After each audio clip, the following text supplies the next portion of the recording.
শয়তানেরও একটি বাহিরের রূপ আছে মেজাজি, একটি ভেতরের। আসল শয়তান, শক্তিশালী শয়তান, মূল শয়তান যে, সে থাকে প্রতিটা মানুষের কলবে, অন্তরে।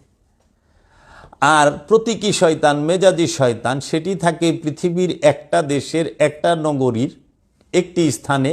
সেই দেশটি সৌদি আরবের মক্কা নগরীতে মিনা নামক স্থানে এই তিনটি পিলার বানিয়ে রাখা হয়েছে: বড় শয়তান, মেজ শয়তান, ছোট শয়তান। মেজাজি হাজিগণ প্রতি বছর জিলহজ মাসে হজ করতে গিয়ে সেই মেজাজি শয়তান, প্রতীকী শয়তানকে কঙ্কর এবং পাথর নিক্ষেপ করে। ইহাতে একটি অনুষ্ঠান পালন হয়, কিন্তু যেই হাজি যে হাত দিয়ে পাথর নিক্ষেপ করতেছেন তার হাতটাও তৌহিদে বাস করে, যে পাথর নিক্ষেপ করতেছেন সেই পাথরটিও তৌহিদে বাস করে, এবং যাকে যে পাথর নামক যে পিলার, থাম্বা, এই খাম্বারে যে পাথর মারতেছে সেটাও তৌহিদে বাস করে। শুধু তৌহিদে বাস করে না, হাজির মন, অন্তর, কলব, এই অন্তরের শয়তান নিয়ে অনুষ্ঠান পালন করা যায়। তাই সিররুল আজিজ ইয়া গৌসুল আজম গৌসে পাক বল ইনদা রব্বিহিম ইয়ারযাকুন ইয়া মৌলা বাবা জাহাঙ্গীর বা ইমান আল শরীফি আনহুম, আমাকে সাহায্য করুন, আমাকে সাহায্য করুন, আমাকে সাহায্য করুন। বিসমিল্লাহির রহমানির রহিম। হামিম ওয়াল কিতাবিল মুবিন ইন্না আনজালনাহু ফি লাইলাতিন মুবারাকাতিন ইন্না কুন্না মুনজিরিন ফিহা তুফরাকু ফিহা ইয়াফরাকু কুল্লু আমরিন হাকিম আমরাম মিন ইনদিনা ইন্না কুন্না মুরসিলিন রাহমাতান মির রাব্বিকা ইন্নাহু হুয়াস সামিউল আলিম। সূরা দুখান 1 নম্বর আয়াত হতে 6 নম্বর আয়াত পর্যন্ত পাঠ করলাম। রব্বুল আলামিন বলেছেন, হামিম, হামদে মুহাম্মদ, চিরন্তন মুহাম্মদ সাল্লাল্লাহু আলাইহি ওয়াসাল্লামের প্রশংসা এবং স্পষ্ট বা দেদীপ্যমান আল কিতাব, নিশ্চয়ই আমরা ওহা মুবারক একটি রাতের মধ্যে, অর্থাৎ বরকতওয়ালা বা বরকতওয়ালা দানকারী রাত্রির মধ্যে নাজেল করি বা করিয়াছি। নিশ্চয়ই আমরাই সাবধানকারী ইহার মধ্যে, অর্থাৎ মুবারক রাত্রির মধ্যে প্রতিটি বিজ্ঞানময় নির্দেশ ফরক করিয়া থাকেন দিব্য জ্ঞানী ব্যক্তি। আমাদের নিকট হইতে একটি নির্দেশ রূপে নিশ্চয়ই আমরাই হই প্রেরিত। তোমার রব হইতে একটি রহমত, নিশ্চয়ই তিনি হইলেন বিশেষ শ্রোতা, বিশেষ জ্ঞানী। আসসালামু আলাইকুম ওয়া রাহমাতুল্লাহি ওয়া বারাকাতুহু। সুপ্রিয় দর্শক এবং শ্রোতা, আশেকান, জাকেরান, মুহিব্বান, মুখলিসান, সকল আশেকদের প্রতি আমার ভালোবাসা, প্রীতি ও শুভেচ্ছা। আজ 12ই ফেব্রুয়ারি 2025 সাল, 12ই শাবান 1446 হিজরি, রোজ বুধবার। আজকে আমি আপনাদের সামনে এসেছি প্রতি মাসের 12 তারিখে। আমি কাজী জাবের আহমেদ সকল আশেকান ভক্তবৃন্দের উপলক্ষে মাসিক মাহফিল করে থাকি। সকলেরই অনুরোধে এবং প্রতি মাসের ধারাবাহিকতা বজায় রাখার জন্য আমরা আজকে কুরআন ও হাদিস এবং ওলিয়া উলিয়ায়ে কেরামের বাণী মুবারক থেকে কিছু আলোচনা করব এবং পবিত্র শাবান মাস এই আর 2 দিন পরেই লাইলাতুল বারাত ইয়ানি শবে বারাত, এই মোবারকময় রজনী, যেটি সূরা দুখানে আল্লাহ রাব্বুল আলামিন বলেছেন সূরা দুখানের 3 নম্বর আয়াতে। আমরা সেই বিষয়ে আলোচনা করব এবং আজকে একটি বিশেষ বিষয়ে আমি আপনাদের সামনে কথা বলার জন্য, আলোচনা করার জন্য এসেছি। সেই বিষয়টি হলো যে কোরআনুল মাজিদের মধ্যে অনেক রকম মূল শব্দগুলো, মূল যে বিষয়গুলো এবং যে বিষয় নিয়ে কোরআনুল কারিমে, কোরআনুল হাকিমে, কোরআনুল মুবিনে, কোরআনুল মাজিদ আলোচনা করা হয়েছে, সেই বিষয়গুলোর অনেকেরই অনুবাদ যে করা হয়েছে, আরবি শব্দের যে বাংলা অনুবাদ করা হয়েছে, তার মধ্যে বিরাট ভুল এবং অনেক রকম আছে, গ্যাপ আছে। সেই বিষয় নিয়ে আমি আজকে কথা বলবো। প্রথমেই বলে নিতে চাই, আমার মহান মুর্শিদ কেবলা কাবা চেরাগে জান শরীফ কলন্দর বাবা জাহাঙ্গীর বা ইমান আল সুরেশ্বরী ফিয়ান হুম নূরের কদম মুবারকে ভক্তি ও চুম্বন রেখে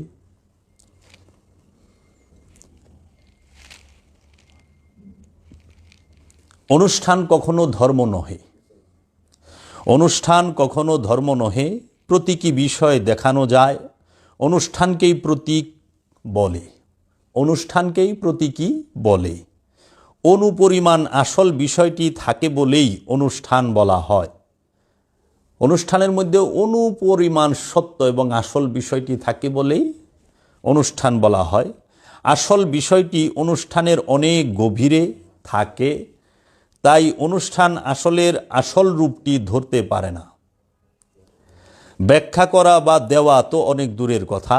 যেমন মক্কার 3টি পাথরের বানানো শয়তান হলো প্রতীকী শয়তান। অনুষ্ঠানের শয়তান 3টিকে অনুষ্ঠানের পাথর মারা যায়,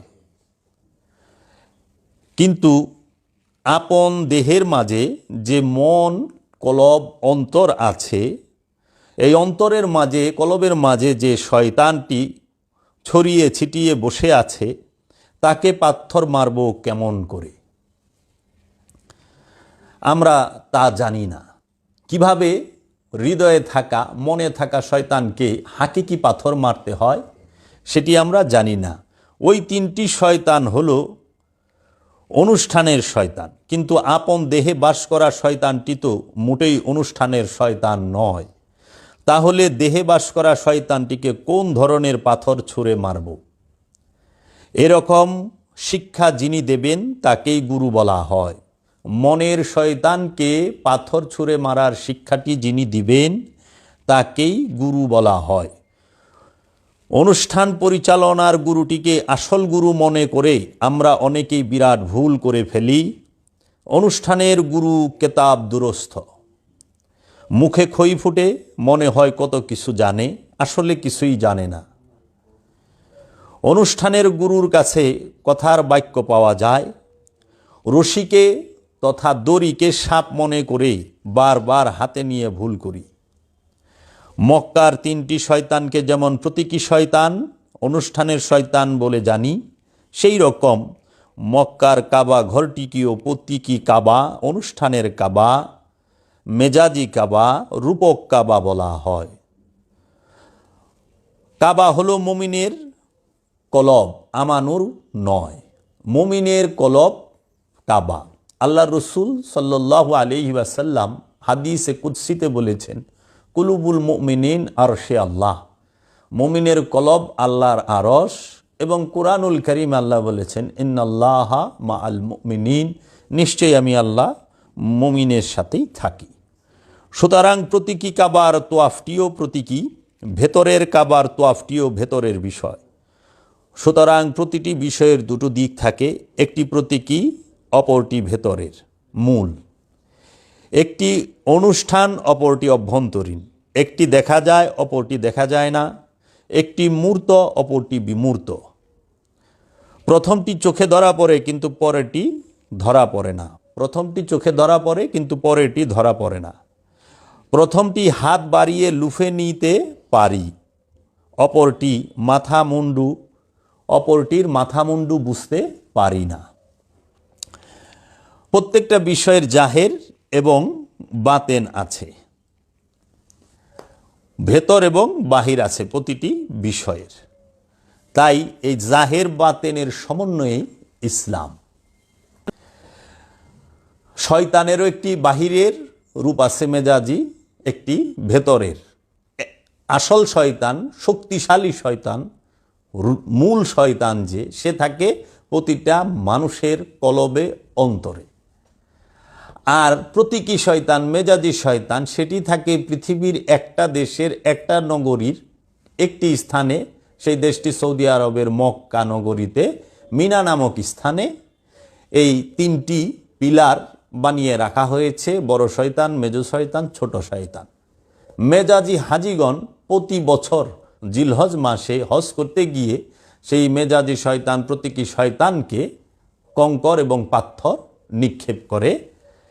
ইহাতে একটি অনুষ্ঠান পালন হয়, কিন্তু যেই হাজি যে হাত দিয়ে পাথর নিক্ষেপ করতেছেন তার হাতটাও তৌহিদে বাস করে, যে পাথর নিক্ষেপ করতেছেন সেই পাথরটিও তৌহিদে বাস করে, এবং যাকে যে পাথর নামক যে পিলার, থাম্বা, এই খাম্বারে যে পাথর মারতেছে সেটাও তৌহিদে বাস করে। শুধু তৌহিদে বাস করে না, হাজির মন, অন্তর, কলব, এই অন্তরের শয়তান নিয়ে অনুষ্ঠান পালন করা যায়। তাই অনুষ্ঠানের ভিড়ে সত্য হারিয়ে যায়। যেখানেই প্রচণ্ড পরিমাণে অনুষ্ঠানের ভিড়, সেখান থেকেই সত্য হারিয়ে যায়। সত্যের শিক্ষাটা লাভ করা দুষ্কর এবং অসম্ভব হয়ে যায়। কারণ সত্যের গায়ে পোশাক থাকে না, সত্য উলঙ্গ, সত্য তীক্ষ্ণ, সত্য দাঁড়ালো। তাই সত্যকে মেনে নেওয়া বড়ই কঠিন। তাই সব কিছুর জন্য, সত্যের জন্য সব কিছু ছাড়া যায়, সত্যের জন্য সব কিছু ছাড়া যায়, কিন্তু সব কিছুর জন্য সত্যকে ছাড়া যায় না। আমি সত্য চাই, সাইনবোর্ড চাই না। আমি সত্য চাই, সাইনবোর্ড চাই না। আজকে যে বিষয়টি মূল, সেটি আমি আমার যারা দেখতেছেন তাদের উদ্দেশ্যে আমি আজকে এই বিষয়টি নিয়ে কথা বলবো যে কোরআনুল মাজিদে অনেকগুলো শব্দ আছে যেগুলোকে বাংলা অর্থ করা হয় নাই এবং ভুল অর্থ করা হয়েছে কিংবা গোপন করা হয়েছে অজ্ঞাত কারণে এবং উদ্দেশ্যমূলকভাবে। এবং মূল দর্শনটা, কোরআনুল কারীমের মূল দর্শনকে ধামাচাপা দেবার জন্য, সত্যকে ঢেকে রাখার জন্য এই অপচেষ্টাটা আমার মনে হয় করা হয়েছে। এমনও হইতে পারে যে না জানার কারণেও হইতে পারে। এটা যারা শ্রোতা তাহারাই বিবেচনা করবেন। কোরআনের কিছু আয়াতের অংশ বিশেষ যাহা প্রচলিত অনুবাদের সম্পূর্ণ ব্যতিক্রম। যে বিষয়টা নিয়ে আলোচনা করব সেই বিষয়টি হলো কোরআনের কিছু আয়াতের অংশ বিশেষ, কিছু শব্দের যে অংশ যাহা প্রচলিত অনুবাদের সম্পূর্ণ ব্যতিক্রম। যেমন আপনি যদি সূরা ইখলাস পাঠ করতে যান, কোরআনুল কারীমের যে সবচেয়ে রহস্যময় একটি সূরা, যে ইখলাস, সূরা ইখলাস, এই ইখলাসের বাণী নিয়েই আল্লাহর হাবিব রাহমাতাল লিল আলামিন মুহাম্মদ সাল্লাল্লাহু আলাইহি ওয়াসাল্লাম এই জগতের বুকে আগমন করেছেন। ইখলাস শব্দের অর্থ নির্ভেজাল তৌহিদ। ইখলাস শব্দের অর্থই হচ্ছে নির্ভেজাল তৌহিদ। এই ইখলাস, সূরা ইখলাসের প্রথম আয়াতটির মধ্যে আছে কুল হুয়াল্লাহু আহাদ। কুল, আপনি বলুন, আপনি বলে দিন, আল্লাহু আহাদ, আল্লাহ রব্বুল আলামিন তিনি অখণ্ড, একক, স্বয়ম্ভূ সত্তা। আল্লাহ অখণ্ড, একক। এই আহাদ শব্দের অর্থ আপনি সূরা ইখলাসের যারা অনুবাদ করেছেন, অধিকাংশ অনুবাদকারীর কোরআনের মধ্যে পাবেন, তাহারা লিখেছেন বলুন আল্লাহ এক। এই যে এইখানে ওয়াহেদ আর আহাদের বিষয়টিকে সম্পূর্ণ অনুবাদকারী যিনি তিনি গোপন করলেন। ওয়াহেদ শব্দের অর্থ হইল এক, আহাদ শব্দের অর্থ হইল অখণ্ড, একক। এই অখণ্ড একক যাহাকে খণ্ডন করা যায় না, একেরই বহুরূপ যেটা অখণ্ড। এই আহাদ শব্দের অর্থটি অধিকাংশ অনুবাদকারী করেন নাই। কোরআনুল কারীমের মূল বিষয়টি হইল ওয়াহেদ আহাদের পার্থক্য। ওয়াহেদ অর্থ এক, আহাদ অর্থ একক, অখণ্ড। এই ওয়াহেদ আর আহাদের পার্থক্য না বুঝতে পারলে সে কোরআনুল কারীমের রহস্যময় বিষয়গুলো, দেহতত্ত্বের বিষয়গুলো, নবী রসুলের এবং মুমিন ওলিদের বিষয়গুলো বুঝতে পারবে না ক্লিয়ারভাবে।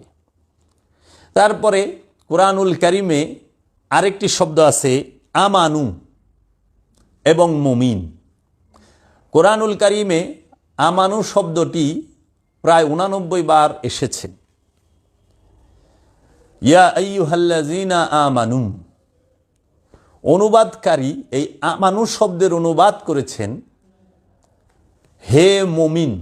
ইয়া মানে হে, আমানু এর অর্থ, এর অনুবাদ করেছে কোরআনুল মাজিদে হে মুমিন। আপনি দেখবেন যেই জায়গায় লেখা আছে হে মুমিন, ওই জায়গায় আরবিটা আপনি পড়বেন, লেখা আছে ইয়া আইয়ুহাল্লাযীনা আমানু, হে আমানু গণ। আমানু আর মুমিনের মধ্যে আসমান জমিন তফাত। আমানু আর মুমিন এক বিষয় নয়। আমানু আর মুমিনের মধ্যে বিস্তর তফাত। আমানু আরবি শব্দ, মুমিনও আরবি শব্দ। আমানু যিনি, তাহার সাথে খান্নাস রূপী শয়তান অবস্থান করে। এই খান্নাস রূপী শয়তান অবস্থান করার দরুন রব্বুল আলামিন আমানুকে রসুলের অনুসরণ করতে বলেছেন, রসুলের ইত্তেবা করতে বলেছেন, রসুলের সোহবতে থাকতে বলেছেন এবং সকল প্রকার ইবাদত বন্দিগির হুকুম, নামাজ, রোজা, হজ, যাকাত, কুরবানি, আমলে সালেহা, এই সকল হুকুমগুলো আমানুর উপরে দেওয়া হয়েছে। মুমিনের উপরে কোনো আদেশ হুকুম নাই, অনুরোধ আছে। আমানুর সাথে খান্নাস রূপী শয়তান থাকে দুর্বল রূপে। মানুষের সাথে খান্নাস রূপী শয়তান থাকে প্রকটভাবে, প্রকাশিত রূপে। আমানুর সাথে শয়তান রূপী, খান্নাস রূপী শয়তান থাকে দুর্বল রূপে। মুমিনের সাথে খান্নাস রূপী শয়তান থাকে না, মুমিনের সাথে আল্লাহ থাকে।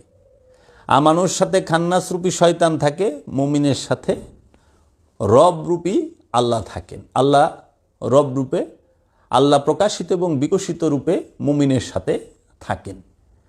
এবং আমানুর জন্য সকল ইবাদতের আদেশ, মুমিনের জন্য কোনো ইবাদতের আদেশ নাই, মুমিনের জন্য আছে অনুরোধ। এবং মুমিনগণ যারা, তাহারা সবসময় আল্লাহ রব্বুল আলামিনের সাথে অবস্থান করেন এবং আল্লাহময় হয়ে থাকেন। তাই যারা আমানু এবং মুমিনের তফাৎ বুঝতে পারেন নাই, বুঝাইতে পারেন নাই, যখন তাদেরকে আমানু এবং মুমিনের তফাৎটা বলা হয়, তখন তাহারা অনেকেই আছেন যাদের তকদির খারাপ, তাহারা মানতে তো চানি না, বরঞ্চে প্রতিক্রিয়া ব্যক্ত করেন এবং রিয়্যাক্ট করেন। আর এই আমানু এবং মুমিন যাহারা, তাদের মধ্যে চলা ফেরায়, উঠা বসায়, চলনে বলনে সব কিছুর মধ্যেই একটা ভেতরগত পার্থক্য দেখা যায়, থাকে। আর এই আমানু এবং মুমিন যাহারা এই আমানুটাও আরবি শব্দ, মুমিনটাও আরবি শব্দ। আমানু অর্থ প্রাথমিক বিশ্বাসী, রসুলের কাছে যিনি বায়াত গ্রহণ করেছেন, এখনও তৌহিদে প্রবেশ করতে পারেন নাই, এখনও মুমিন হইতে পারেন নাই, এখনও মুসলমান হইতে পারেন নাই, তিনি আমানু। তার একটা দলিল দেখেন, আল্লাহ রাব্বুল আলামিন বলতেছেন, ইয়া আইয়ুহাল্লাযীনা আমানুত্তাকুল্লাহা হাক্কা তুকাতিহি ওয়া লা তামুতুন্না ইল্লা ওয়া আনতুম মুসলিমুন। হে আমানুগণ, তোমরা তোমার রবকে ভয় করো, ভয় করার মতো, তোমরা মুসলমান না হইয়া মারা যায়ও না। আবার বলতেছেন, ইয়া আইয়ুহাল্লাযীনা আমানু দুখুলু ফিস সিলমি কাফাতান। হে আমানুগণ, তোমরা পরিপূর্ণ ঈমানের ভিতরে প্রবেশ করো। তাইলে পরিপূর্ণ ঈমানদার আমানুও নয়, মুসলমানও আমানু নয় কোরআনের দৃষ্টিতে, রবের দৃষ্টিতে। পরিপূর্ণ মুসলমান হচ্ছে মুমিন, এবং যিনি মুসলমান তিনি পরিপূর্ণ ঈমানে প্রবেশ করেছেন। মুমিনই একমাত্র পরিপূর্ণ ঈমানে প্রবেশ করেছেন। আমানুকে বলা হচ্ছে ইয়া আইয়ুহাল্লাযীনা আমানু। আর এখন তো বর্তমান সমাজে যারা জন্মগত মুসলমান, যারা দলগত মুসলমান, যাহারা লেবাসদারি মুসলমান, যাহারা গরু খাওয়ার মুসলমান, এই মুসলমানেরা নিজেদেরকে মুমিন বলে দাবি করে, অথচ আমরা তাদের কার্যক্রমে দেখতে পাই তারা সব সময়, অধিকাংশ লোক মিথ্যা বলতেছেন এবং ঝগড়া ফেসাদ করতেছেন, জুলুম অত্যাচারে লিপ্ত, অন্যের হক মেরে খাচ্ছেন, সুদ খাচ্ছেন, ঘুষ খাচ্ছেন, মুখে খুব সহি সহি কথা বলতেছেন এবং মাথায় টুপি রাখতেছেন, মুখে দাড়ি রাখতেছেন, পাঞ্জাবিও পরতেছেন, এবং মাঝে সাঝে সুযোগ পাইলে তিনি অন্য মানুষকে একটু বুদ্ধি পরামর্শ, সহিউল আকীদার পরামর্শ দিচ্ছেন, কিন্তু তিনি ঘুষ ছাড়া কাজ করতে চান না, ঘুষ তিনি খান। বর্তমান সমাজের এমন হাল হয়েছে যে যে ছেলে ঘুষ খায় সেই ছেলেকে বাপ মা প্রচণ্ড আদর করে, কিন্তু যেই ছেলে বিড়ি খায়, সিদ্ধি খায়, ওই ছেলের বাড়ির থেকে বাড়ি করে দেয়। মানে বিড়ি সিগারেট সিদ্ধি খাইলে কেউ জাহান নামে যাইব না, কিন্তু ঘুষ সুদ খাইলে হ্যাঁ 100% জাহান নামে যাইব, এবং তার কোনো ইবাদতই নেই। ভাগ্যের কি নির্মম পরিহাস, বর্তমান সমাজে যে ছেলে ঘুষের টাকা সুদের টাকা দিয়ে বাড়িঘর করে, প্রচণ্ড গাড়ি বাড়ি করে, সেই ছেলের আদরটাই মা বাবার কাছে বেশি। এখন এই ঘুষখোর সুদখোরেরাও নিজেদেরকে মুমিন মনে করে, কিন্তু আমরা তাকিয়ে দেখি তারা আমানুও হয় নাই। আর যাহারা পীর আউলিয়ায়ে কেরাম, পীর মুর্শিদের কাছে, অলির কাছে মুরিদ হন নাই, তাহারা এখনো পর্যন্ত আমানু হইতে পারেন নাই। আমানু হওয়ার পূর্ব শর্তই হইল আল্লাহ প্রত্যেক যুগে, প্রত্যেক জাতিতে, প্রত্যেক ভাষায় যে নবী রসুল পাঠিয়েছেন, যেই রসুল পাঠিয়েছেন সেই রসুলের হাতে হাত দিয়ে বায়াত গ্রহণ করতে হবে, মুরিদ হইতে হবে, তখন সে যায়া হবে আমানু।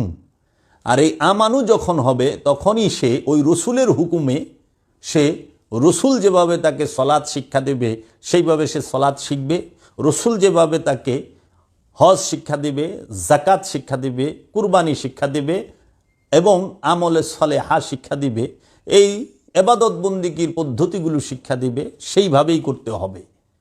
এবং সেইভাবে ইবাদত করে সে আমানু থেকে মুসল্লিতে পরিণত হবে, মুসল্লি থেকে মুমিনে পরিণত হবে। বর্তমান সমাজে যিনি কিছুই মুরিদও হন নাই, রসুলও চিনেন না, তার যুগের ইমামকে সেটাও জানেন না, ইমামের পরিচয় জানেন না, তিনি একটা টুপি, একটা মুখে দাড়ি আর একটা পাঞ্জাবি জুব্বা পরে সে মুমিন হয়ে গেলেন। মাশাল্লাহ, বইনের জমি মাইরা খান, বায়ের জমি মাইরা খান, রাস্তার জমি মাইরা খান, রাস্তা বন্ধ করে দেন এবং সুদ ঘুষ জিনা, ব্যভিচার, অপকর্ম, ফেসাদ সৃষ্টি করা, কোনোটা কম করেন না। আবার ইদানিং কিছু তৌহিদি জনতা আছেন, তারা ইসলামের দোহাই দিয়া মানুষের বাড়ি ঘরে আগুন দেয়, মাজার ভাঙচুর করে এবং মাজারের দান বাক্স লুটপাট করে। এবং তাহারা দেখা গেছে এই তৌহিদি জনতাই নিজেদেরকে যারা দায়ী মনে করেন, দিনের দাওয়াত দিতে আসে, দাওয়াত দিতে আইসা মাজারের দান বাক্সের টাকা চুরি করে নেওয়া যায়, মুরগি চুরি করে নেওয়া যায়, ছাগল চুরি করে, গরু চুরি করে, মহিষ চুরি করে, দুম্বা চুরি করে, এমনকি ডেকসি, পাতিলা, ফ্যান, তার, মানে A to Z তারা চুরি করে। এই 2024 সালে আমরা এই সকল নামদারি যারা মুমিন, নামদারি যারা অধিকাংশ লোককেই মুসলমান দেখলাম, এরা আবার নিজেদেরকে অনেক সময় ইমাম বলেও দাবি করে। এই ইমামই যদি দুম্বা চুরি করে, মুরগি চুরি করে, তাহলে মুসল্লির হাল কি হবে? মুসল্লির হাল তো তাইলে অবস্থা খারাপ। এর জন্য আমরা যেন আমানু এবং মুমিনের তফাৎ জানার চেষ্টা করি। আপনি দেখেন, আমি প্রথমে বললাম ওয়াহেদ আর আহাদ, দ্বিতীয় বললাম আমানু এবং মুমিন। মুমিনের অর্থই করা হয় নাই। মুমিন আরবি শব্দ, আমানু আরবি শব্দ। আমানুর আরবি দিয়া বাংলা অর্থ করছে মুমিন। মুমিনও তো আরবি শব্দই, তাহলে বাংলা অর্থটা কোথায় করলেন? আজ পর্যন্ত আমানু এবং মুমিনের বাংলা শব্দটা আমাদের বাংলাদেশের অধিকাংশ মুসলমান জানলই না, বুঝতেই পারল না। এই অনুবাদকেরা কোনো দিন তাদের কোরআনের অনুবাদের মধ্যে আমানুরও বাংলা অর্থ করে নাই, মুমিনেরও বাংলা অর্থ করে নাই। তারপরে আসেন, কোরআনের অর্থ নামাজ করা হয়েছে। দেখেন কত বড় কারচুপি, বিশ্বাসঘাতকতা। তাই কোনো এক দার্শনিক বলেছেন, অনুবাদকের অপর নাম বিশ্বাসঘাতক। অনুবাদকের আরেক নাম বিশ্বাসঘাতক। আপনি যদি খেয়াল করেন, সূরা বনী ইসরাইলের ৭৮ নম্বর আয়াতটা খুলে দেখবেন, সেখানে আছে আকিমুস সালাত লিদুলিকিশ শামসি ইলা গাসাকিল লাইলি ওয়া কুরআনাল ফাজরি ইন্না কুরআনাল ফাজরি কানা মাশহুদা। ওয়াকিমুস সালাত, সালাত কায়েম করো, লিদুলিকিশ শামসি, সূর্য যখন ঢলিয়া পরে, ইলা দিকে, গাসাকিল লাইলি, রাতের অন্ধকারের দিকে, ওয়া কুরআনাল ফাজরি, এবং ভোরের কোরআন, ইন্না কুরআনাল ফাজরি, নিশ্চয়ই ভোরের কোরআন, কানা মাশহুদা, হয় প্রমাণিত। এই সূরা বনী ইসরাইলের যে কোরআন শব্দটি, এই কোরআন শব্দটির বাংলা অর্থ কইরা থইছে নামাজ। দেখেন, নামাজ ফার্সি শব্দ, নামাজ ফার্সি শব্দ, সলাত আরবি শব্দ। সলাত শব্দটি কোরআনে ৮২ বার আছে। কোরআনের অর্থ কোরআনই, আর সলাতের অর্থ সংযোগ, যোগাযোগ, প্রচেষ্টা, রসুলের সাথে সংযোগ, যোগাযোগ, প্রচেষ্টা। এখন এরা এই ফজরের সলাত বানায় রাখছে। আপনারা খেয়াল করবেন, যে অনুবাদগুলো দেখেন, কোরআনের অর্থ নামাজ হয় কিভাবে? কোরআন তো কোরআনই। আল্লাহ রাব্বুল আলামিন কোরআন শব্দের উল্লেখ কোরআনের মধ্যে অনেকবার করছে। লাউ আনজালনা হাযাল কোরআন, আল্লাহ বইলা রাখছেন। আল্লাহ রমজান মাসে কোরআন নাজিল করছে, এটাও বইলা রাখছেন। আল্লাহ কোরআনকে আরবি ভাষায় নাজিল করছে, এটাও বলছেন। এই কোরআন আরব এবং আরবের চতুর্পাশের মানুষদের জন্য আল্লাহ বইলা রাখছেন। তাহলে কোরআনের অনুবাদটা সূরা বনী ইসরাইলের ৭৮ নম্বর আয়াতে কিভাবে তারা নামাজ করলো? নামাজের আরবি হইল সলাত, ফার্সিতে নামাজ, বাংলায় যোগাযোগ, সংযোগ, প্রচেষ্টা। আপনারা মিলিয়ে দেখবেন। তারপরে তাহারা রূহকে, রূহ শব্দের অর্থ কোথাও করেছে কোরআন, কোথাও করেছে ওহী। খুব খেয়াল করেন। আচ্ছা, রূহ এইটাও আরবি শব্দ, কোরআন এটাও আরবি শব্দ, ওহী যে এই যে শব্দটা করলো কোরআনের রুহের, আপনারা খেয়াল করবেন সূরা কদরের আল্লাহ বলতেছেন তানাজ্জালুল মালাইকাতি ওয়ার রূহ। তানাজ্জালু, আমরা নাজিল করি, মালাইকাতি, সকল ফেরেশতাদেরকে, ওয়া এবং রুকে নাজিল করা হয়। আল্লাহ রু নাজিল করেন কবে? কদরের রাত্রে, বেজুর রাত্রে। বেজুর রাত্রে আমরা যেরকম রমজান মাসের 20 রমজানের পর থেকে 30 রমজান পর্যন্ত যে কতগুলো বেজুর রাত্রি থাকে, সেই বেজুর রাত্রে আমরা জানি যে আল্লাহ রু নাজিল করেন। সমাজে প্রচলিত হয়ে গেছে যে কদরের রাত্রে কোরআন নাজিল হয় না, কদরের রাত্রে রু নাজিল হয়। কারণ আল্লাহ বলছেন উলকি রুহা ইউতি মাইয়া সাউ, আমি যাকে খুশি তাকে রু নিক্ষেপ করি। যার উপরে খুশি আল্লাহ তার উপরে রু নিক্ষেপ করে। কিন্তু আল্লাহ কিন্তু কোরআনে কোথাও বলে নাই যে আমি যাকে খুশি তাকে তার উপরে কোরআন নিক্ষেপ করি। না, কোরআন নাজিল করা হয়েছে মুহাম্মদ সাল্লাল্লাহু আলাইহি ওয়াসাল্লাম আল্লাহর রসুলের কলবের উপরে। তানজিলুম মির রব্বিকুম, আপনার রবের তরফ হইতে এটাকে নাজিল করা হয়েছে। আলা কলবিকা, আপনার কলবের উপরে। কোরআন রসুলের কলবের উপরে নাজিল হয়, আর রূহ আল্লাহ যাকে খুশি তাহার উপরে নিক্ষেপ করেন। এখন এই রূহ এটার অর্থ কোরআন কইরা থুয়া দিছে, তাহলে এটা কি বিশ্বাসঘাতকতা হইল না?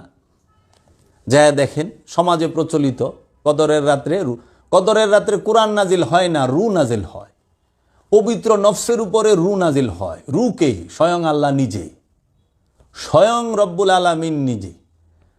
রব্বুল আলামিন জিন এবং ইনসানের মধ্যে সুপ্ত রূপে, বীজ রূপে, গোপনভাবে এই জিন আর ইনসানের সাহারগের নিকটে লুকায়া রয়েছে, অবস্থান করতেছে, যাহারা তাদের নফস থেকে খান্নাসরূপী শয়তানকে মুক্ত করতে পারে এবং খান্নাসরূপী শয়তানকে মুসলমান করতে পারে। নফস যখন পবিত্র হয়ে যায়, একা হয়ে যায়, এক হয়ে যায়, তখন সেই পবিত্র নফসটি মহাপবিত্র জাত নূর তথা রূপী রবের মাঝে ফানা হয় এবং বাঁকা হয়। তাহলে বর্তমান সমাজে রুরে কোরআন বানানো হয়েছে, তাহলে কোরআনের অর্থ কি করবেন? রুকে ওহি বলা হয়েছে। ওহির আরবি হচ্ছে আওহাইনা, আমরা ওহি প্রেরণ করলাম, আর এরা রুরে ওহি বানায় দিল। আবার অনেকে নুরানি মাখলুকও বলেছেন, অনুবাদ করতে যায়, আর রু মানে নুরানি মাখলুক। হাই রে আল্লাহ, রু রবের আদেশ, রু সৃষ্টি না, রু স্বয়ং আল্লাহ নিজে। বর্তমান সমাজের ধর্মযাজক যারা এবং অনেক পীর সাহেব আছেন, তাহারা রুহে ছোয়াব পাঠান এবং রুহের মাগফিরাত কামনা করেন, এবং তাহারা বলে থাকেন আজরাইল এসে রু কবজ করবে। আজরাইল এলো ফেরেশতা, যদিও সেকেন্ড ক্লাস কথা আমার কাছে। আমি আজরাইলকে ফেরেশতা পাই নাই, আজরাইল নামটাই ভিন্ন। ফেরেশতার আরবি মালাইক, ওইটা অন্য বিষয়, অন্য সময় আলোচনা করব। কিন্তু রু স্বয়ং স্রষ্টা, আল্লাহকে কিভাবে ফেরেশতা ঈশা কবজ করে? আর রু কি কাগজ নাকি কোনো পেপার যে মুড়াইয়া পেছাইয়া কবজ করে ফেলাইল, বন্দি করে লয়ে গেল? মৃত্যুর স্বাদ গ্রহণ করে নফসে, কুল্লু নফসুন যায়কাতুল মউত, প্রত্যেক নফস মৃত্যুর স্বাদ গ্রহণ করবে। আপনি যদি মাগফিরাত কামনা করেন নফসের তথা প্রাণের, নফসের বাংলাই হইল প্রাণ, নফস মানেই হইল প্রাণ। প্রাণ সে মৃত্যুর স্বাদ গ্রহণ করে, মৃত্যুতে সে ধ্বংস হয় না, কারণ কোনো কিছুরই ধ্বংস নাই, বিবর্তন আছে, পরিবর্তন আছে, এক রূপ থেকে আরেক রূপে পরিবর্তন হয়। এর জন্য নফস সে প্রাণ, রূহ সে নিজে আল্লাহ। রু জন্ম নেয় না, জন্ম দেয় না, খায় না, ঘুমায় না। রু সে পাপ পুণ্যের ধার ধারে না। রু সে কখনোই কোনো কিছুর সাথে মিলেমিশে একাকার, এই বিষয়গুলো রুকে সৃষ্টি করা হয় না। নফস জন্ম দেয়, নফস জন্ম নেয়, নফস খায়, নফস ঘুমায়, নফস সে পাপ পণ্য করে, নফস সে কুলুষিত হয়, নফস মৃত্যুর স্বাদ গ্রহণ করে। তা আপনি যদি মাগফিরাত কামনা করতে হয়, নফসের মাগফিরাত কামনা করেন, প্রাণের মাগফিরাত কামনা করেন। দোয়া যদি করতে হয়, নফসের জন্য দোয়া করেন যেন তার নফসটা খান্নাস রূপী শয়তান মুক্ত হয়, তার নফসটা যেন এই পবিত্র হয়, তার নফসটা যেন সে নফসের পরিচয়টা পায়। এই জন্য আল্লাহ রসুল বলছেন, মান আরাফা নফসাহু ফাকাদ আরাফা রব্বাহু, যে তার নফসকে চিনেছে কোনো সন্দেহ নাই সে তার রবকে চিনেছে। আবার রব্বুল আলামিন বলতেছেন, ইয়া আইয়ুহাল্লাযীনা আমানু আলাইকুম আনফুসাকুম, সূরা মায়েদার 105 নম্বর আয়াত। হে আমানু, তুমি তোমার নফসের খবর নাও। তাই ইদানিংকালে অনেকের অজ্ঞতার কারণে, রু নফসের পার্থক্য না জানার কারণে যারা রুকে 5 ভাগ করেছেন, আমি যখন এই সত্য কুরআনুল কারীম থেকে তুলে ধরেছি, অনেকেই উদ্দেশ্যমূলকভাবে আমার পিছে লেগেছেন এবং আমাকে নিয়ে অনেক অপপ্রচার করে। এতে কোনো লাভ নাই, কারণ আমি মিথ্যা বলি নাই, সত্য বলছি, আমি কোরআন বলেছি। এটা যদি কাটতে হয় আপনাদেরকে কোরআনের দলিল নিয়ে আসতে হবে, সেটা নুরি কোরআন হোক অথবা এই ভাষা এবং কাগজ কালির বাইন্ডিংকৃত মেজাজি রূপক কোরআনই হোক। এই ভুল ভ্রান্তিগুলোকে প্রবেশ করাইল উদ্দেশ্যমূলকভাবে উমাইয়া আব্বাসিয়া রাজবংশের এই ওহাবিরা ঢুকায় দিছে মুসলমানের মধ্যে, যেন এলমে তাসাউফকে, এলমে লাদুনিকে, ওলি আল্লাহর এই নবী রসুলের যে মূল দর্শন, দায়মি সলাতের যে মূল দর্শন, সেটাকে ধামাচাপা দেওয়া যায়। কারণ যখন মানুষ রু আর নফস সম্পূর্ণ ভিন্ন দেখবে, তখনই সে অলি এবং রসুলের কাছে যাবে। আর এই ওহাবিরা চক্রান্ত করে, চালাকি করে, এই উমাইয়া আব্বাসিয়া রাজবংশ তারা রু আর নফসকে এক দেখাইছে। রু সে স্রষ্টা, নফস সে সৃষ্টি। নফস সৃষ্টি, রু স্রষ্টা। নফস যত ঊর্ধ্বে যাক সে নফসি, আর রু সবসময় ঊর্ধ্বেই থাকে। এর জন্য এই রু মানুষের নিকটে বীজ রূপে অবস্থান করে। এর জন্য মানুষ আশরাফুল মাখলুকাত। এই বীজ রূপে অবস্থান করার জন্যই এই নফসের সাথে ব্যক্তি স্বাধীনতা আল্লাহ দিয়েছেন। এর জন্য মানুষ আশরাফুল মাখলুকাত। সকল পশু পাখির নফস আছে, প্রাণ আছে, কিন্তু তাদের মধ্যে রু নাই। কোনো জীবের মাঝে, প্রাণীর মাঝে রু নাই, শুধু জিন আর ইনসান ছাড়া। আবার জিন ইনসানের মধ্যে রু আছে বীজ রূপে। শুধু মানুষের মাঝে রু আছে তার জীবন রোগের নিকটে। নাহানু আমরা আকরাবু ইলাইহি মিন হাবলিল ওয়ারিদ, আমরা তোমার জীবন রোগের নিকটে অবস্থান করি। এই মানুষ যখন রিয়াজত সাধনা করে, মোরাকাবা মুশাহেদার দায়েমি সলাত করে, মানুষ যখন খান্নাস রূপী শয়তানকে মুসলমান করতে পারে অথবা কলব থেকে তাড়িয়ে দিতে পারে, তখন এই মানুষ হয়ে যায় মুমিন। আর ওই মুমিন তখনই হয় যখন তার সামনে রু প্রকাশিত হয়, তার উপরে, এই নফসের উপরে রু নাজেল হয়। নফস রুহের মাঝে ফানা হয়, বাঁকা হয়। আর এটি ওই বেজুর রাতে হয়। বেজুর রাত কেন? এক হইতে হবে। সমস্ত প্রকার কামনা বাসনার উপরে আল্লাহর রহমতের পর্দা দিয়া রব্বুল আলামিন ঢাইকা দিব গফুরুর রহিম রূপে। এই গফুরুর রহিম রূপ ধারণ করে যখন সমস্ত নফসের কামনা বাসনা ঢেকে দেয়, তখন রব কদরের রাতে রু নাজেল করে। তাই এই হতবাগা মুসলমানের মধ্যে, হতবাগা সাধারণ মানুষের মধ্যে এই রু সম্পর্কে ধারণা নাই। যে ধারণা দিবে, সে হোক পীর সাহেব, সে হোক আলেম, তাদের এই রু নফস সম্পর্কে ধারণাই নাই। তাই তারা রুহের মাগফিরাত কামনা করে, রুহের মধ্যে সওয়াব নজর কোটি কোটি গুণ বাড়ায়া সওয়াব পাঠায়া দেয়। তারা রসুলের আর মানুষের তফাত বুঝে না, তারা মুমিন আর রসুলের তফাত বুঝে না। তার দরুন তারা রসুলের জন্য মুসল্লি হইয়া দোয়া করে, মানুষ হইয়া রসুলের জন্য দোয়া করে, মুসল্লি হইয়া রসুলের জন্য দোয়া করে, আমানু হইয়া রসুলের জন্য দোয়া করে। কেন করে? কারণ এই মানুষ, আমানু, মুসল্লি, এরা রসুলের মর্যাদা সম্পর্কে অজ্ঞ। বুঝতে পারে না, তারা হাদিয়া পাঠান রসুলের রু মুবারকে, নওজুবিল্লাহি মিন যালিক। তাই আপনারা মাগফিরাত কামনা করবেন, নফসের জন্য সোয়াব নজর যদি পাঠান, নফসের লেগেই চাইন, রুহের জন্য না। নফসের ভাগ আছে, রুহের কোনো ভাগ নাই। নফসের জন্য হেদায়েত, নফসের জন্য গুমরাহি। নফস গুমরাহ হয়, নফসি হেদায়েত লাভ করে। রুহের জন্য হেদায়েতও নাই, রুহের জন্য গুমরাহিও নাই। আবার নফসের জন্যই জান্নাত, নফসের জন্যই জাহান্নাম। পবিত্র নফস, মুতমাইন্না নফসের জন্য জান্নাত, আম্মারা নফসের জন্য জাহান্নাম। কিন্তু রু তো রুহে আম্মারা নাই, রুহে লাওয়ামা নাই, রুহে মুতমাইন্না নাই, রুহে মুলহেমা নাই।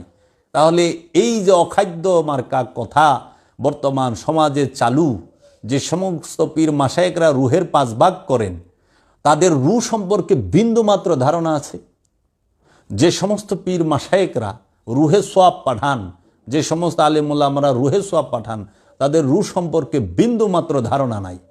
আর যার মধ্যে রুহের প্রকাশ হয় নাই, বিকাশ হয় নাই, তাহারা কখনোই অলিয়ে কামেল নয়। তাহারা ঢঙ্গি, তাহারা পীর সাজছে, কিন্তু কামেল অলি হইতে পারে নাই।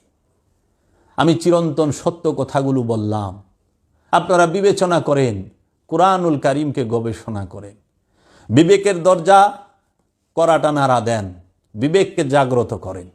তাকায়া দেখেন, অনেকের ব্যবসা বাণিজ্য চাকরি বাকরি গুল হওয়ার পথে, সবাই মিলা ঝেঁকিয়া বসছে এখন।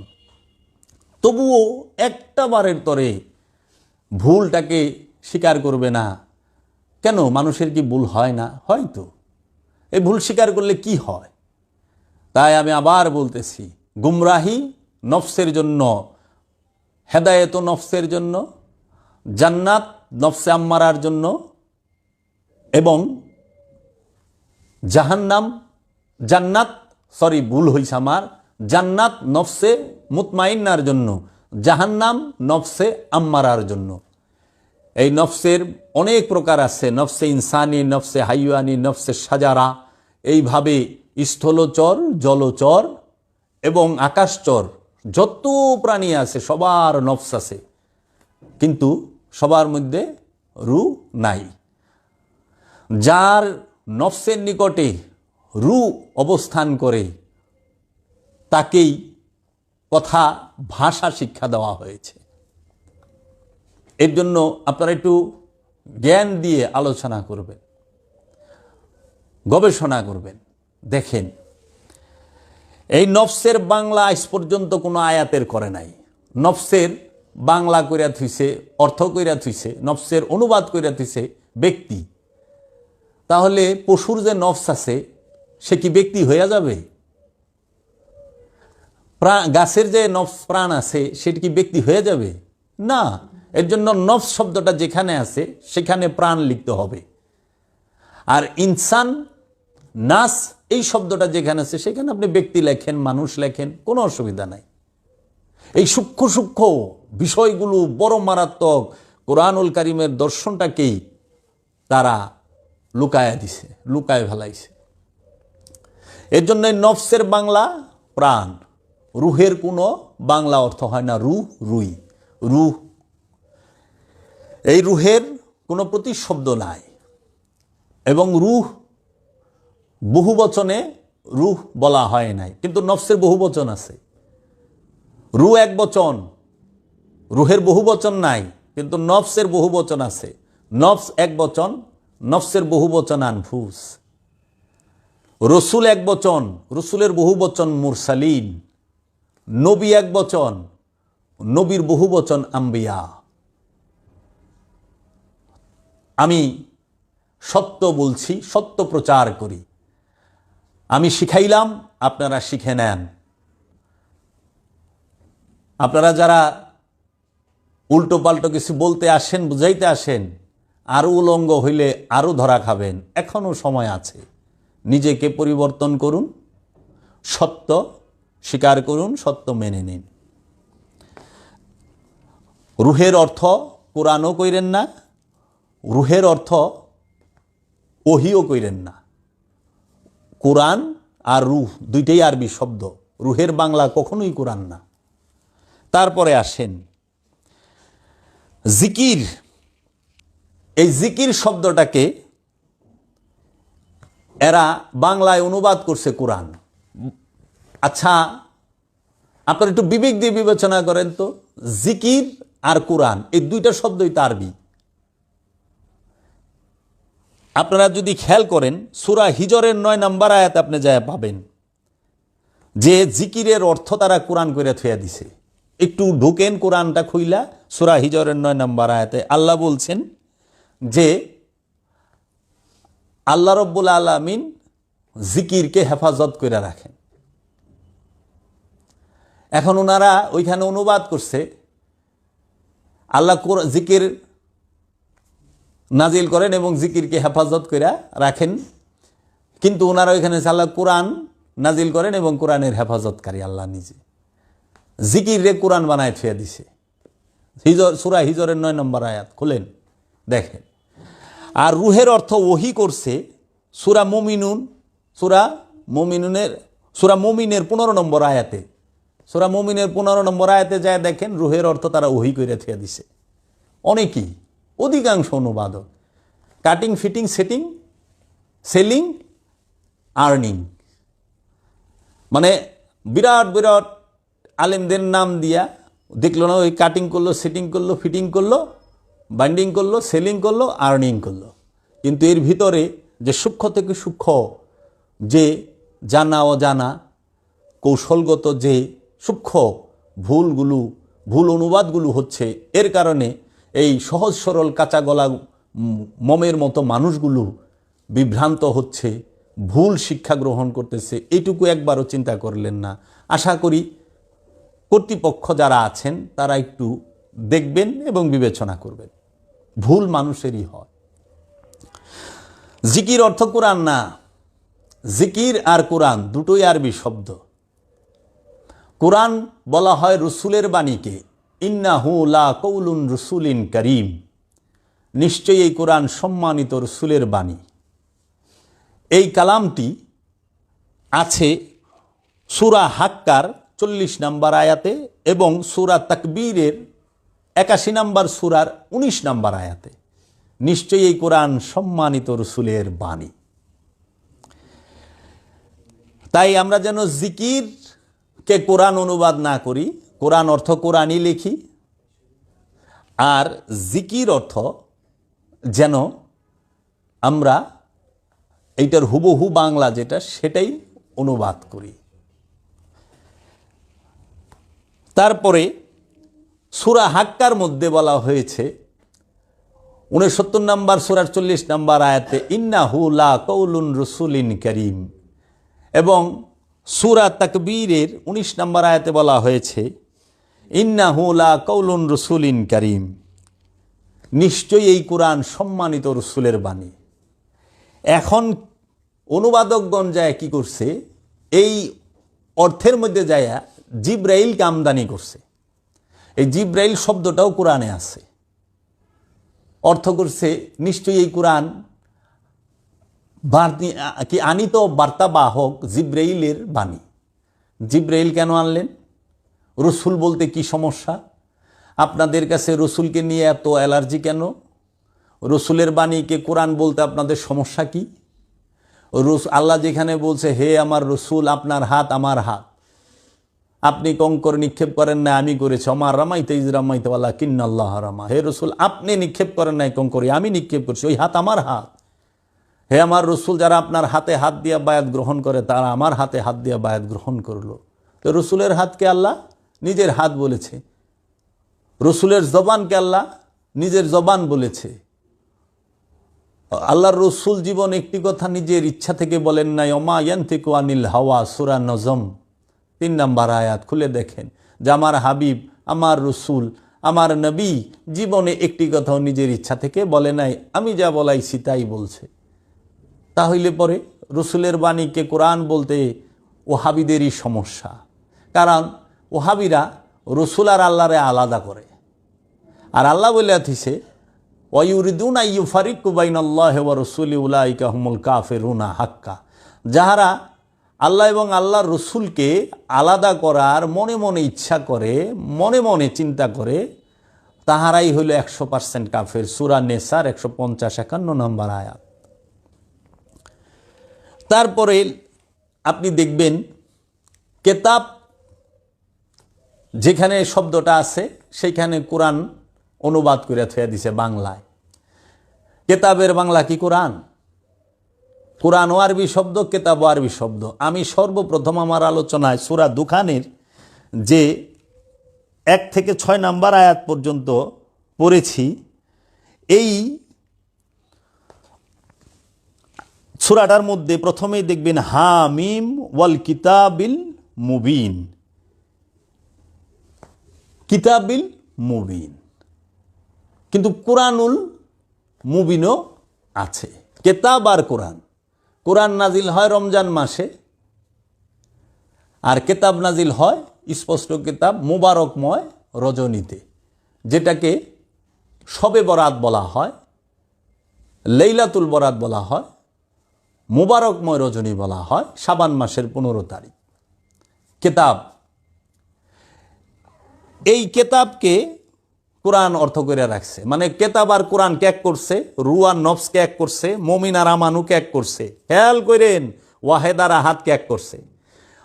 মূল যে বিষয়গুলো, ওয়াহেদ আহাদকে এক করে ভালাইছে, কেতাব আর কোরআনকে এক করে ভালাইছে, মুমিন আমানুকে এক করছে, মানুষ আর রসুলকে ওহাবির এক বলে। নাউজুবিল্লাহি মিন জালিক। কি যে অনেক মোল্লারা দেখবে যে বলে রসুল আমাদের মতো মানুষ। নাউজুবিল্লাহি মিন জালিক। রসুলের উপরে কোরআন নাজিল হইছে, মৌলভী সাহেব আপনার উপরে কি নাজিল হইছে? রসুলের কাছে জিব্রাইল ফেরেশতা, জিব্রাইল আসছে, রুহুল আমিন আসছে, আপনার কাছে কে আইছে? একবার আজরাইল আহে, আপনি ইন্না লিল্লাহি জান গা। আল্লাহর রসুল চাদর গায়ে দিলে আল্লাহ বলছেন ইয়া আইয়ুহাল মুদাসসির, আর মৌলভী সাহেব আপনি মাইক লাগায় চিল্লাইল, আপনার কিছু কয় না। পাঞ্জাবির উপরে কুট পিন দাটেন, ডাকে না বড় হে কুটালা। এইরকম তুলনা দিলে ভিডিও অনেক লম্বা হবে। কোথায় রাজাকারানি আর কোথায় বিছানায় মতনি?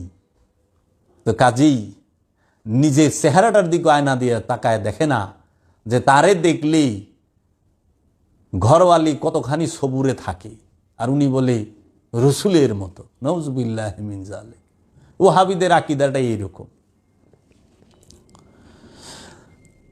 আর এরপরে আপনি দেখবেন কুরআনুল কারিমে নবী, রসুল, ওলি তাহাদেরকে ওনাদের মর্যাদাকে খাটো করার জন্য, ছোট করার জন্য এই ওহাবি খারিজির দলেরা কোরআনুল মাজিদের মধ্যে মিন্দুনিল্লার উপরে, মূর্তির উপরে, তাগুতের উপরে, জিপ্তের উপরে যতগুলো আয়াত আসছে, এই মিন্দুনিল্লার আয়াতগুলো আইনা নবী আল্লাহ, রসুল আল্লাহ, ওলি আল্লাহর উপরে লাগায় দেয়। এই যে ষড়যন্ত্র করে, সাধারণ মানুষ একদিন তাদের ষড়যন্ত্র ধরে ফেলবে, বুঝতে পারবে, এবং সেই দিন তাহারা তাদেরকে প্রতারক বলেই বিবেচিত করবে। কোরআনের মধ্যে আনা, নাহনু, ইন্না, ইন্নি, যে এক বচন, দুই বচন, বহু বচন ব্যবহার করা হয়েছে। কা, কুমা, কুম। কা এক বচন, কুমা দুই বচন, কুম বহু বচন। এই কা, কুমা, কুম সবগুলোকে এক বচনে অনুবাদ করা হয়েছে। যেরকম আনা আমি, নাহানু আমরা, ইন্নি নিশ্চয় আমি, ইন্না নিশ্চয় আমরা। এই নিশ্চয় আমি, নিশ্চয় আমরা, এই কা, কুমা, কুম এগুলোকে এক করে ফেলা হয়েছে। যার জন্য যেই আয়াতগুলো কাফেরদের উপরে এসেছে, যেই আয়াতগুলো আমানুর উপরে এসেছে, যেই আয়াতগুলো মুমিনের উপরে এসেছে, তারা কি করছে? কাফেরের আয়াত আইনা আমানুর উপরে লাগাই দিছে, আমানুর আয়াত আইনা মুমিনের উপরে লাগাইছে, আমানুর আয়াত আইনা রসুলের উপরে লাগাই দিছে। এই ষড়যন্ত্রটা করা হয়েছে। তাই আমি বারবার অনুরোধ করব, আপনারা অবশ্যই কোরআন মাজিদের 10টা অনুবাদ একত্রে নিয়ে একটা সূরা মিলায় দেখেন যে 10 রকম পাবেন, এবং কোরআনের শব্দে শব্দে হুবহু অনুবাদ যে সেটা আপনারা পড়ে দেখেন। আমার মুর্শিদের লেখা কালান্দার বাবা জাহাঙ্গীর বা ইমান আল সুরেশ্বরী ফিয়ানহুর কোরআনুল করিম, এইটা অনুবাদটা আপনারা পড়ে দেখেন, শব্দে শব্দে হুবহু যা আছে তাই। এবং সুফি সদরুদ্দিন আহমদ চিশতির কোরআন দর্শন, এই অনুবাদটা, এই কোরআনটা পড়ে দেখেন, এবং আরও যারা যারা আছেন তাদের পড়ে দেখেন, তফাৎটা আপনি অনেকটাই বুঝতে পারবেন। তারপরে কি করা হয়েছে যদি খেয়াল করেন, কোরআনের সূরা হাম থেকে নিয়ে সূরা ফাতিহা থেকে নিয়ে নাস পর্যন্ত 6236 আয়াতের মধ্যে যে নবী শব্দটা আছে, যতগুলো আয়াতে, একটি আয়াতেরও নবী শব্দটার বাংলা অর্থ করে নাই। সৌদি আরবের যারা কোরআন অনুবাদক, তারা কোরআনের এই সকল শব্দের অর্থ করতে পারলো, নবী শব্দের অর্থ করতে পারলো না কেন? মানে কি? নবী অর্থ কি? নবী শব্দের বাংলা অর্থ হইল গায়েব জাননেওয়ালা, ইংরেজিতে হিডেন নলেজ। যার গায়েবের জ্ঞান আছে, হিডেন নলেজ আছে, দেয়ালের উল্টা পাশের, দেওয়ালের বাইরের খবর যে বলতে পারে, পর্দার আড়ালের খবর যে বলতে পারে, ভেদের খবর যে বলতে পারে, সেই নবী। এর জন্য কোরআনুল কারিমে রব্বুল আলামিন ডাক দিয়েছেন ইয়া আইয়ুহান নবী, হে আমার নবী, হে আমার গায়েব জাননেওয়ালা। আল্লাহর গায়েব যিনি জানেন তিনি নবী, রবের গায়েবের খবর যিনি জানেন তিনি নবী। নবী শব্দের অর্থই হইল গায়েবের খবর দেনেওয়ালা, গায়েবের খবর বলনেওয়ালা, গায়েবের খবর বাতানেওয়ালা, হিডেন নলেজ। এই নবী শব্দের বাংলা অর্থ করা হয় নাই, রসুল শব্দের বাংলা অর্থ করা হয় নাই। আমরা শিখব কোথা থেকে? তাই আমি অনুরোধ করব, যারা যারা আমার এই আলোচনাগুলো শুনছেন, যদি কোনো সুদী লেখক গবেষক শুনেন, আপনারা একটু দৃষ্টি রাখবেন।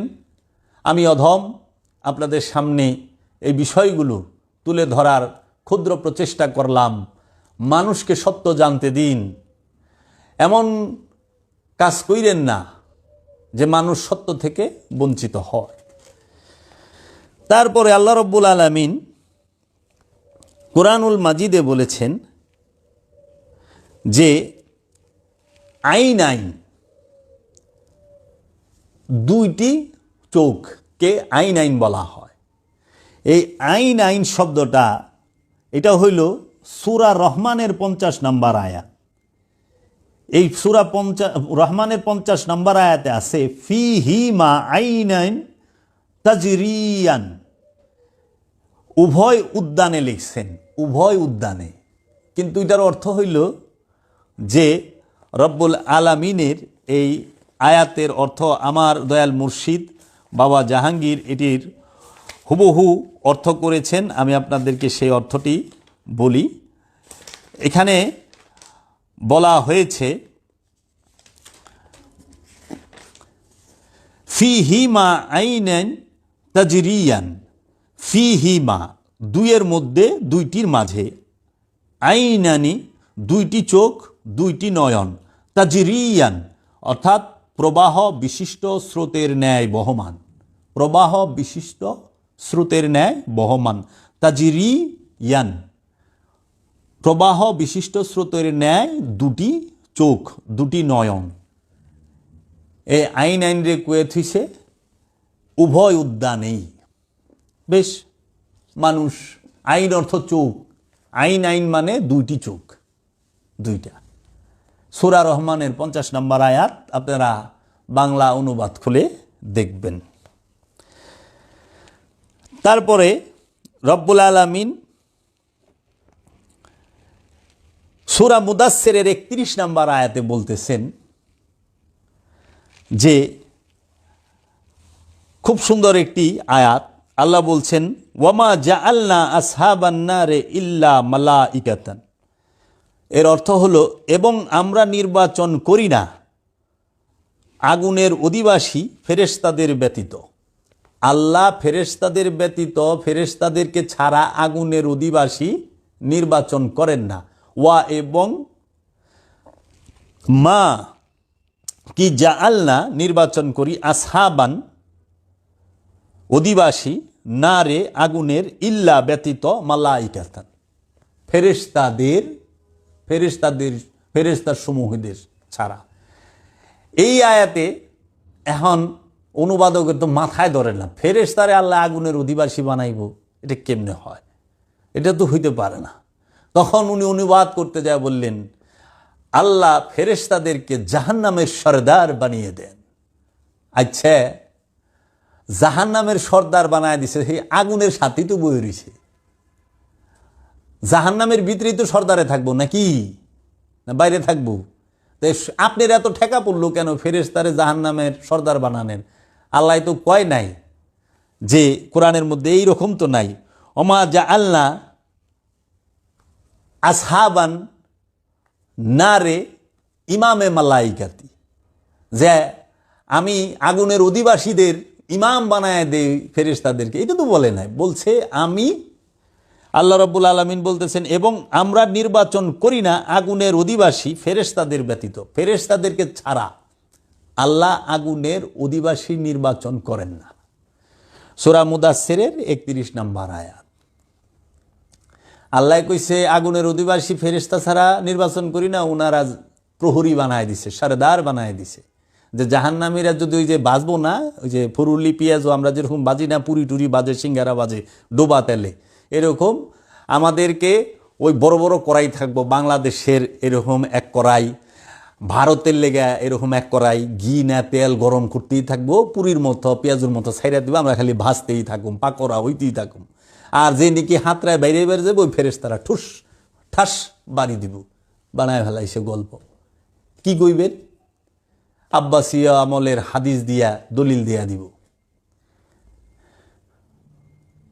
মাথায় সাধারণ মানুষের ধরতে চায় না। তারপরে সূরা বাকারার 19 নম্বর আয়াত, একটু খেয়াল করেন। সূরা বাকারার 19 নম্বর আয়াতের শেষের অংশ, রব্বুল আলামিন বলতেছেন ওয়াল্লাহু মুহিতুন বিল কাফিরিন। এর বাংলা হুবহু অর্থটি হচ্ছে ওয়াল্লাহু এবং আল্লাহ, মুহিতুন ঢাকিয়া রাখে, আবৃত, ঢাকিয়া রাখা, আবৃত, চারিদিক হইতে ঘিরিয়া রাখা, বিল কাফিরিন কাফেরদের দ্বারা, বিল অর্থ ধারা, কাফিরিন কাফেরদের দ্বারা আল্লাহ ঢাকিয়া আছেন কাফেরদের দ্বারা। সূরা বাকারার 19 নম্বর আয়াতের শেষের অংশ, ওয়াল্লাহু মুহিতুন বিল কাফিরিন, কাফেরদের দ্বারা ঢাকিয়া আছেন কে? আল্লাহ রব্বুল আলামিন। আল্লাহ রব্বুল আলামিন ঢাকিয়া আছেন কাফেরদের দ্বারা। এখন এটা তো কোনোভাবেই মেনে নেওয়া যায় না। তখন ওনারা অর্থ করেছেন, আমি এই যে অনেকগুলো অনুবাদ করেছি, সেখানে বলছে আল্লাহ কাফেরদেরকে পরিবেষ্টন করিয়া আছেন, আল্লাহ কাফেরদেরকে ঢাইকা রাখছেন। তাহলে আল্লাহ যদি কাফেরদেরকে ঢাইকা রাখে, তাহলে তো জগতে কাফের থাকারই কথা না। তাহলে আবু জেহেল থাকে কেমনে? তাহলে এই এজিদের গোষ্ঠী থাকে কেমনে? এই যে এখন যে কথায় কথায় নাস্তিক, কথায় কথায় যে কাফের, এরা থাকে কেমনে? আল্লাহ না বলে কাফেরকে ঢাইকা রাখছে, পরিবেষ্টন করিয়া আছেন। না, কাফেরেরাই আল্লাহরে ঢাকিয়া রাখে। এর জন্য আল্লাহকে তারা প্রকাশ এবং বিকাশ হইতে দেয় না। কিভাবে? আল্লাহর রূপে নফসের নিকটে আছে। যখনই নফস সেই খান্নাস রূপী শয়তান নামক যে কাফের, তাকে তার নফসের উপরে প্রচণ্ড রূপে প্রকাশ এবং বিকাশ করে, তখন আল্লাহ এই কাফের নামক শয়তানের পর্দার মধ্যেই ঢাইকা থাকে, তাকে দেখা যায় না। নফস আল্লাহকে দেখতে পায় না, নফস রূকে দেখতে পায় না, নফস রবকে দেখতে পায় না।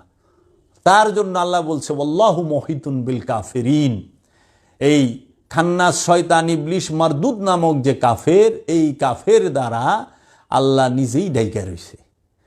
এই কাফেরদেরকে যারা তারাই দিতে পারে অথবা মুসলমান করতে পারে, তারাই আল্লাহর দিদার লাভ করে, সেই নফসি আল্লাহকে দেখতে পায়, আল্লাহময় হইয়া থাকে। এখন আমরা বর্তমান সময়ে ভুল পড়তে পড়তে, ভুল জানতে জানতে আমাদের অবস্থা টাইট। কে এই ভুলের পাহাড় থেকে উদ্ধার করবে? তাই আমার দয়াল মুর্শিদ বাবা জাহাঙ্গীর বলেছেন, ভুলের পাহাড় দিয়ে সত্যকে ঢেকে রাখা হয়েছে, সত্য একদিন প্রকাশ হবেই হবে। তারপরে আল্লাহ সূরা মরিয়মের মধ্যে বলেছেন যে রূহ বাশার রূপ ধারণ করে। মা মরিয়মের সামনে যখন রূহ প্রকাশ হইল, তখন তিনি বাশার রূপ ধারণ করলেন এবং বললেন, আমি রবের প্রেরিত রসুল। তাহলে পরে আল্লাহ রব্বুল আলামিন বাশার রূপ ধারণ করেন এবং রসুলও যে কোনো সময় যে কোনো রূপ পরিবর্তন, যে কোনো রূপ ধারণ করতে পারেন। এইটাই রবের তরফ থেকে কুওয়াত দান করা হয় রসুলগণদেরকে। এখন মানুষ ফেরেশতা জিব্রাইল রূপ পরিবর্তন করতে পারে এটা বিশ্বাস করে, শয়তান সব জায়গায় থাকা পারে এটা বিশ্বাস করে, কিন্তু আল্লাহ রব্বুল আলামিন যে বাশার রূপ ধারণ করতে পারেন, ইনসান রূপ না, বাশার রূপ। বাশার মানে চামড়াধারী, ইনসান মানে মানুষ। আল্লাহ যে বাশার রূপ ধারণ করেন এই সূরা মরিয়মের 17 নম্বর আয়াতে আল্লাহ বইলা দিছেন। এবং রসুল যে বাশার রূপ ধারণ করতে পারেন সেই বিষয়টা মানতে চায় না। ওহাবিদের চোখ এত অন্ধ। এবং আল্লাহ রব্বুল আলামিন সূরা নজমের মধ্যে বলেছেন, এবং নিশ্চয়ই তিনি আল্লাহ হাসান এবং তিনি কাদান। আল্লাহ নিজেই আমাদেরকে হাসান এবং আমাদেরকে কাদান সূরা নজমের 43 নম্বর আয়াতে বলে দিছেন। তাই আমার বাংলার জমিনে কাঁচা গলা মোমের মতো যে সহজ সরল যে সুফি, তারা বলছেন তুমি যেমনে নাচাও তেমনে নাচি, পুতুলের কি দোষ। ছায়াবাজি পুতুল রূপে বানায়া মানুষ, যেমনে নাচাও তেমনে নাচে, পুতুলের কি দোষ। এই যে দুনিয়া কিসেরও লাগিয়া এত যত্নে গড়ায় আছেন সাই। তুমি হাকিম হইয়া হুকুম করো, পুলিশ হইয়া ধরো, সর্প হইয়া ধ্বংসন করো, উজা হইয়া যারো। এই সূরা নজমে 43 নম্বরকে অনুসরণ করেই বলা হয়েছে এই আয়াতের কথা, এই কথাটি। তাই অনেক কথা বলার ছিল, অনেক বলে ফেলেছি। পরিশেষে এইটুক বলতে চাই যে আগামী শুক্রবার দিবাগত রাত পবিত্র লাইলাতুল বরাত, শবে বরাত। এই শবে বরাতের রজনীটি বরকতময়, রহমতের, নিয়ামতের। আপনারা সবাই ইবাদত বন্দিগির মধ্যে শবে বরাতের রাতটি কাটানোর চেষ্টা করবেন এবং সব সময় ধ্যানে, খেয়ালে এবং দুরুদ এবং আপনারা সব সময় দাইমি সলাতের মধ্যেই এই রজনীটি কাটাবেন। যদিও এটি মেজাজি, কিন্তু অনেক ফজিলতপূর্ণ। পৃথিবীর বুকে মানুষের কাছে সবচেয়ে বড় হলো স্বার্থ। মানুষ প্রথমে পছন্দ করে ব্যক্তিকে, ব্যক্তির জন্য দল।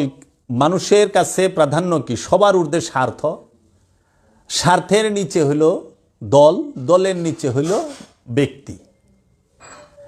আপনার স্বার্থের জন্য ব্যক্তিকেও ছাইরা দেয়, স্বার্থের জন্য দলকেও ছাইরা দেয়, কিন্তু সহজে স্বার্থকে কেউ ছাড়ে না। এই জন্য স্বার্থের দিকে না তাকাইয়া সত্যের দিকে তাকান। সত্য আপনার সাথে আছে, সত্য আপনার সাথে থাকবে, সত্য আপনার সাথেই যাবে। সত্য আপনি নিজে। স্বার্থ আপনার সাথে থাকবে না সব সময়, স্বার্থ আপনার সাথে যাবে না। আপনি নিজেও স্বার্থের মধ্যে চিরকাল থাকতে পারবেন না। মৃত্যু নামক ঘটনা দিয়া স্বার্থ থেকে আল্লাহ রাব্বুল আলামিন আপনাকে এক সময় সরিয়ে দেবে। তাই আমরা শক্তির পূজা না করে স্বার্থের পূজা না করে আমরা যেন সত্যের পূজা করি, সত্যকে আলিঙ্গন করার চেষ্টা করি, সত্যকে ধারণ করার চেষ্টা করি। তাই অবশ্যই ওলিয়ে কামেলের কাছে গিয়ে সত্য পাওয়ার চেষ্টায় মগ্ন থাকুন।